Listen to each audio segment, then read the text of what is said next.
Dawson23 here. In today's knife therapy, I have for you the Tactical Everyday Dad Grizzlar. I picked this particular knife up at Blade Show 2022, and I just got around to actually doing the testing to it, and I'm going to tell you right now, you're not going to want to miss the testing on this knife. So let's get some specs out of the way so you have an idea of the size of the knife. You have a total length of 7 inches, so it's in that EDC size range. You have a blade length of 3.25 inches, a cutting edge of 3.4 inches. You have a grip area of 3.5 inches and thickness of 0.15 inch stock. Your behind the edge thickness on this portion of the knife is around 16 thousandths, sharpened at 19 degrees per side, and this tanto area right here is around 20 thousandths, sharpened at 27 degrees per side. The knife came with a very impressive kydex sheath. This particular knife is a special edition, Warrior Edition. He did 2 of 10 of this particular design. Came with this sweet looking sheath. I love how he did this to keep it minimal. It's a taco kydex sheath. Very, very well done. You can see how he smoothed this out right here. Very nice positive click and absolutely no rattle whatsoever. Got a nice little thumb ramp right there to push off on. Came with these soft loops, pull the dot soft loops, and this is how I carried it, scalp position. And I'm sure you could put some other like tech locks and stuff on there as well. The knives are designed by Tactical Everyday Dad, and they're made in Anaheim, California. So this is a totally USA made knife, and they are small batch knives. I picked this up originally to support Mr. Tactical Everyday Dad, because he is a very, very nice human being, and I definitely, wanted to see what his knives are like. This was the first one that I picked up, and I'll tell you right now, I liked it so much that I picked up a second one. The steel on this particular one is in CPM S90V, ran at 61 to 62 HRC, and I can believe it. He calls this his hybrid tanto. It's got like a duplex grind. You have a deep hollow grind here, transition into a flat grind here. So you have that extra strength up there in the front and super sliciness back here. You're going to be able to sharpen it quite a few times before it starts thickening up at all. You have a perfectly executed sharpening choil. I sharpened this up after the testing, and did not think about starting to widen up, and you can see you still have a good little bit before it will. So very nice. I love the logo. I think that's cool, the teddy bear. And like I said, this was a special edition. You have very, very grippy jimping, which I don't mind on a fixed blade, especially a smaller one. It definitely grips my fingers perfect, and it's in the perfect position for my medium-sized hands. I love how I put another indexing jimping right there for doing these type of cuts. If you want to use that secondary point right there to do a drag cutter, you want to use this portion. Perfect for that. Now it's time to see what this bad boy can do, and like I said before, trust me, you're not going to miss it. I did a lot more cutting than I normally do.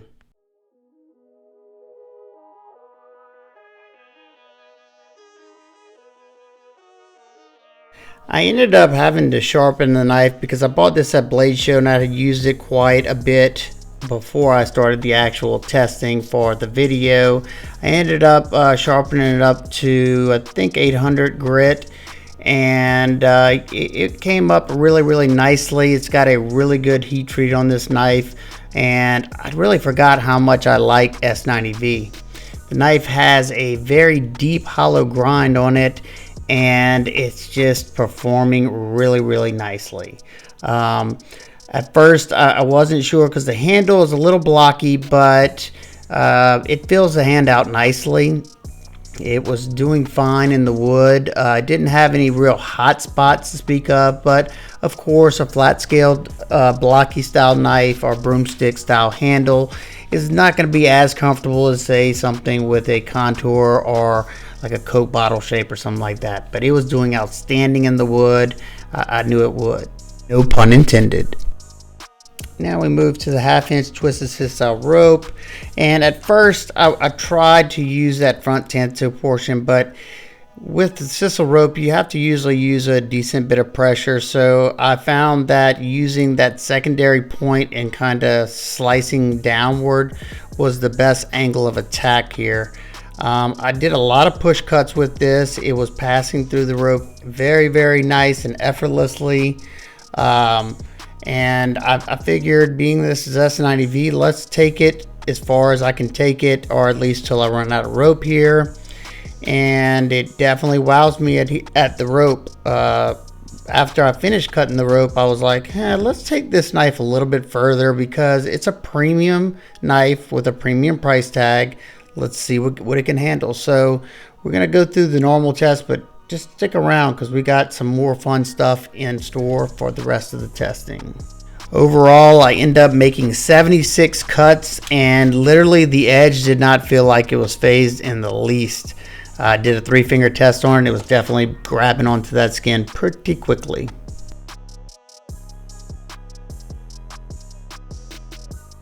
Now I figured I would just try to use that tanto portion and see how it performs in some of these testing on the flat cutting surface. Took a couple of passes through this this thick saddle leather, but this stuff is really dried out. It's pretty hard. I have some pieces that, like that piece, softer than others that, you know, will slice a lot easier. The tanto is more like a Japanese style tanto. It's like more of like a belly in the front instead of like a straight line coming down. It performed nicely. It's not, you know, my go-to blade shape when cutting on a flat surface. I'd much rather drop point, but definitely can handle all this, and it was handling it very nicely. It was blasting through the material. I could feel that bite left in that edge, and I just didn't feel like that edge wanted to give up. Go through this denim, not a problem. This is the 12-ounce denim right here. Did not phase it in the least.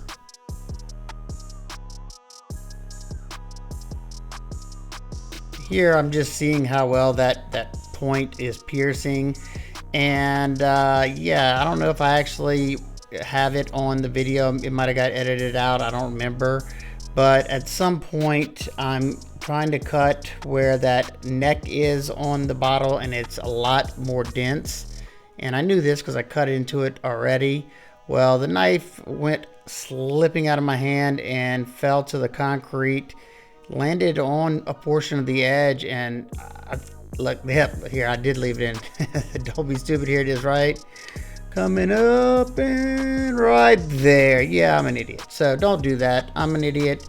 And I didn't have gloves on, so I was scared to even look at the edge because it is S90V, and S90V ran at, I think, 61 Rockwell, so it's hard, and I was worried that I would have a nice chip in the edge. Did have a small glint of light shining on that piece of the edge, but nothing that was going to stop this knife from slicing and slicing and slicing. This, of course, after, you know, if you're cutting anything over time, a lot over time, it's going to start wearing that edge. And these side areas on this detergent bottle are really hard to cut, where it kind of crosses over to, makes an angle around where it's bent. It's not the easiest thing in the world to cut, but here we just have some strap that the first one passes through so easy. I was like, wow, I did not expect that. So I just keep on cutting in different manners. I'm trying to use different parts of that edge, but most of the cuts are all in that same little area right behind that secondary tip, because in my opinion, especially on a flat surface, that's just the best spot to use, or the easiest spot, should I say. Now this is a thick bike inner tube, and I don't know if you've cut up any of this stuff. A lot of it will dull your knife. I don't know how many cuts I end up doing of this, but it's definitely rough on an edge, and it didn't seem to bother it too much. After I finished this, the knife still had a very nice edge on it, and Yeah, there we go. Just playing around. I'm looking around at this part of the test. I'm looking around, seeing what else I had that I could try cutting up. This is a toe strap, and these are super hard to cut. It takes two just because the knife isn't long enough to span it. And this, I think, is polyester, kind of like a seatbelt type material. It's super thick, doubled up. I think this is a 4,800 pound toe strap, and it takes a couple of cuts sometimes because it kind of wants to slide off that rope. I mean, off the strap. So yeah, I mean, still getting through it, and it's still sharp. So here, I looked to my left, and I had an old one of my wife's old shoes. I think it was my wife, might have been my mom's, I don't know, but I said, why not? Let's cut it up, see if this gives it any issues. Nope, it was cutting this like a peanut butter and jelly sandwich. It had absolutely no resistance, and I mean, there's not a whole lot of hard material in here. It's that thick rubber and some like mesh material for the actual place where you put your foot. Now that part's pretty darn thick. Cut it up like it was nothing, like a hot knife through butter. So yep, we're not gonna stop there. I don't think yeah, we this whole video before I edited it was 30 minutes worth of cutting. 30 minutes. This is probably more cutting than most people will do in a lifetime for a knife, or at least us knife enthusiasts, especially without having to sharpen it up. I was definitely impressed, and it always feels good, especially when you buy a premium knife, to know that it can handle it. Well, I hope y'all enjoyed that cutting footage as much as I enjoyed making it for y'all. Let's get a quick weight on it of just a knife first. First off, in grams, and it is 134.9 grams and 4.75 ounces. And let's see, with the sheath, it comes in at 6.5 ounces. That's one thing that I will say. I usually tend to like my EDC fixed blades to be a little bit lighter than that. But I will say I carried this for a while horizontally, and it didn't bother me any. The size is definitely good on it. Let's get some quick size comparisons. First up, you have this Work Tough gear. I'm not going to try to say that, but if you have it, you know what I mean. This is an excellent size reference. It's about the exact same length, and you have about that same cutting edge. You have a little bit more cutting edge on the GRIZZLAR. And here's the Bitchmade. I think it's the Hidden Canyon, which is a good bit shorter. This is about the size I usually go for with my EDC fixed blades, but these are good options also. We have the White River Knives Backpacker, probably my favorite, or my, I don't know. This is the king right now of my EDC fixed blades so far of all the ones I've tested. It beat out this Bradford Guardian 3, another excellent EDC fixed blade. These are both fairly close. It's about the same exact length as the Backpacker. It's a little bit longer than the Guardian 3. All right, now for my nitpicks and complaints. One thing that I would have loved to see is these handle scales contoured. There was no hot spots or anything, but it would have been a lot more comfortable. I understand he's doing the frag pattern here, which it looks nice. It just feels a little blocky, but it does feel out the hand nicely, so it's just a nitpick. Also, I get it. I know the price is high on these. These come in at $325. Now, before you freak out, these are done small batch, USA made, and anytime you're not making 100 of them or 1,000 of them, the price is going to be up there because it just costs a lot more to produce a lot less. So I'm not too mad at the price, especially being that this has performed better than any EDC fixed blade that I've tested by a long shot.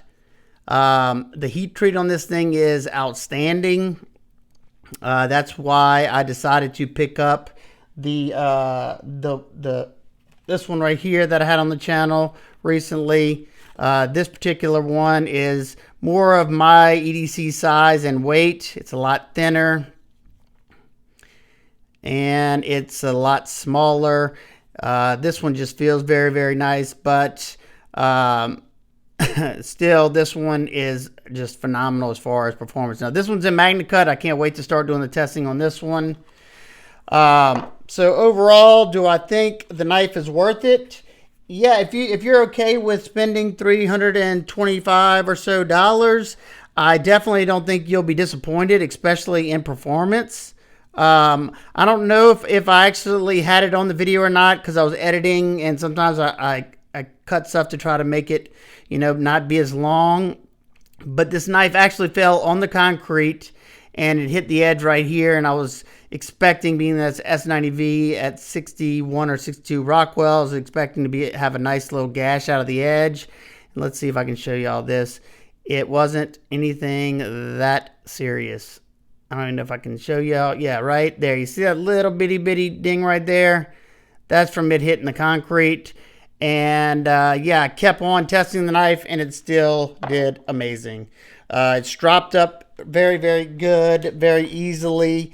And I've always liked S90V. I just had some that wasn't heat treated that great.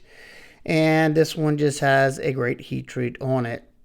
So yeah, if you have any questions, comments, concerns, please leave them down below. If y'all want to see more EDC fixed blade videos, y'all let me know down in the comments. I have a ton of them to review. They just don't seem to get as much attention as the folding knives. All right, guys and girls, I hope everybody's having an absolute amazing day. I will see y'all on the next one. Peace.